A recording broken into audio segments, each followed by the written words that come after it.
Hello, ladies and gentlemen, and welcome back. So let's continue here and allow the teacher to mark this test. So at least we know now we can unsubmit the test. What we need to know now is to be able to finish marking this test. Now we will put a button here that allows the teacher to just click and mark automatically those questions that already have an answer. But for now, let's design the interface for physical marking by the teacher. So let's go ahead and see how we can go about doing that. Now we go to our views and let's go to the mark test. Where is this? Mark test Inc. view. Mark test tab view Inc. And let's come down here to where the answers are being displayed, which is right about here, and the other one is somewhere here in this section. So let's start with this one. We want to put something to use to mark here. Now the way we're going to do things is the marks should be, since each question needs a specific mark, whether it's correct or false. So if we go to our table, we are supposed to add a few columns in the answers table because this is where the answers are saved. So here let's add 2 extra columns, and I'm going to go to structure and let's add 2 more right at the end, and I'll click go. Now the first one is going to be the mark itself, whether this is correct or not. Let's just call it mark.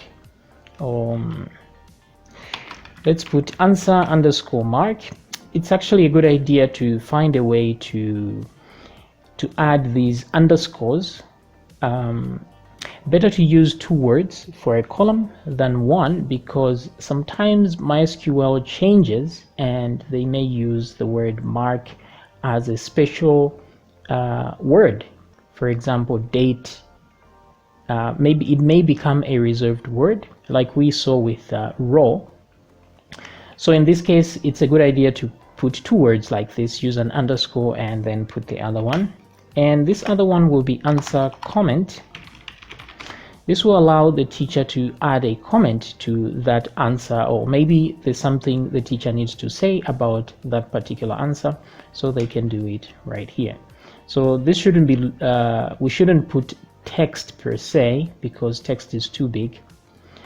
Maybe something like 1024. I think a teacher can convey his or her thoughts within those characters, but you can add as many as you want. And here I'm going to choose tinyInt here, and this one will have a length of 1 because this is just an integer with a length of 1. So the way this is going to work is that if when somebody adds the answer to the question, this one has a default value of 0. So let's put 0 here as a default value. Okay, so it starts with 0, meaning it's not marked yet.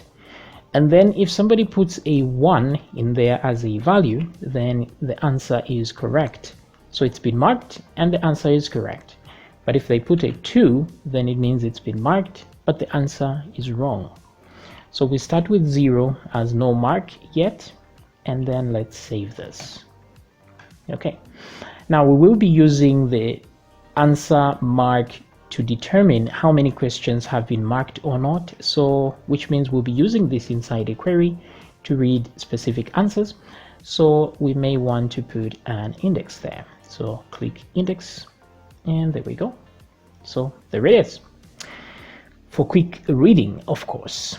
Comment, we don't need an index there because we will not be searching the contents of the comments. We just read. We'll not be using that either as part of the query, so no need to add an index there. All right, so now that we have that, that is good. We can go back to browse. And since we put a default value of 0, it means everything is zeroed out here, which means none of these have been marked yet, with no comments either. And now if we go to Bootstrap website and let's look at forms and then checks and radios.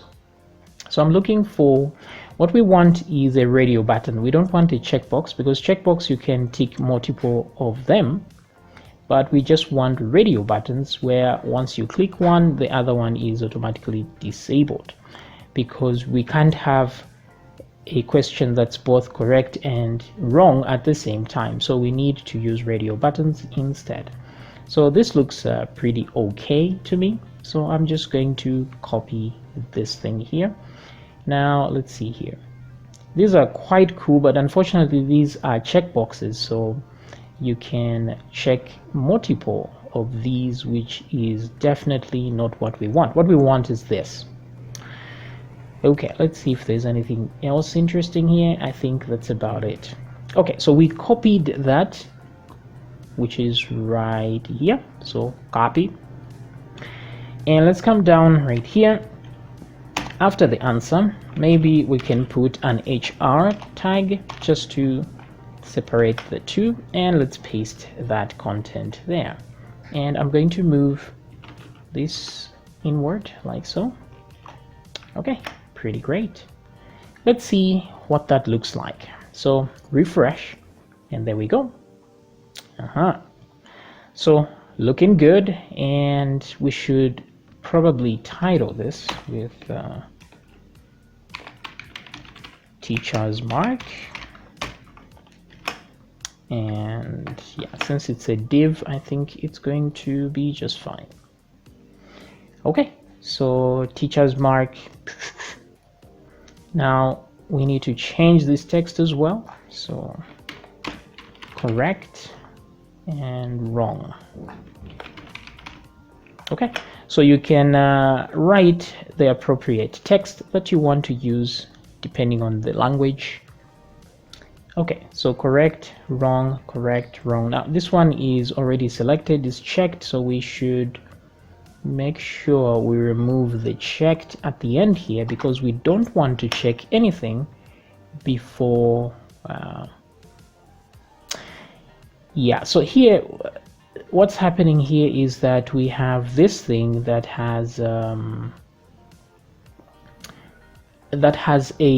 ID. So we need these IDs to be unique. You see, this one here corresponds to that one, and that one corresponds to that one. Otherwise we'll have problems with these labels. Now one way to get rid of the need to put the for is to wrap the input inside the label, but we want to follow what Bootstrap has here. So instead, let's just, since this is just a number, let's find a number that changes throughout the loop, because remember this is inside a for each loop. So let's look for a number that suits our needs. I'm sure we do have a number called num that changes, which is awesome, and so we can use that as the ID. So I will put this here like that. Okay, so I'm going to copy this, do the same thing there, and wait a second. This won't do at all. But anyway, let's do this. Let me paste there anyway. So the only reason it won't work well like this is because we have this is the same number. So if it's 1, it's 1. Here it's going to be 1 again, which means we will be repeating ourselves. So instead of doing this, first of all, name should be changed as well, but I think we can add a little extra here. Correct, and then let's put wrong. So yeah, we put correct there and wrong here to make sure that at least we have, let's say we have 1 here. This text only corresponds to this one because this one is different. On the next loop, the number will be different, even though this text will be the same. So this is going to work, which means each one of these will be unique on one page. Okay, so let's see if that actually works. Let's refresh, and nothing ticked, but once we select on this, do that, do that, do that. So you can see the problem we are having here. This is affecting that. So this is only because the names are the same throughout. So we need to change the names as well. So the same way we had added names to these things in the previous. Let's look at the tech test. Where is this? This one right here, tech test tab view, because this one has inputs in here. So there's this one input there, but let's try this one. And there's a value there, but what I'm looking for is the name. So question ID, there we go. That's what I was looking for. So copy that, and let's do the same here. So, okay, so name, question ID. And because they can only be one of these, so the name is fine like that. The name should be the same, because the one that is not checked will not be sent as part of the form. So having the same name is actually good. Let me come back here, which will solve this problem we're having here. If I select this one, it works here, but it does not affect the other side here. Okay, which is cool. Now the only issue is the value here. So this one should have a value, and that one a value as well, different one. So let's put value is equal to, and one should have 1 and the other one should have 2 as discussed. So value is equal to 1, value is equal to 2, which means wrong, and that is correct. Okay, cool. Let's refresh to see if nothing has changed. All right, great. All right, so this is good. Now we have a way to mark our answers, but let's look at the very last one, which is multiple choice. Actually, this should also be exactly the same. So what I will do is just copy this whole thing from the HR tag to the closing div here. I will copy, and let's go to the multiple version of things, and right after this for each loop, this should be outside. Let's see here, actually outside the unordered list completely, and I don't know if it should be inside the div. No, it shouldn't be. So it should be after the div actually. So right after the break tag here, let's paste that. So, and I will move this inward.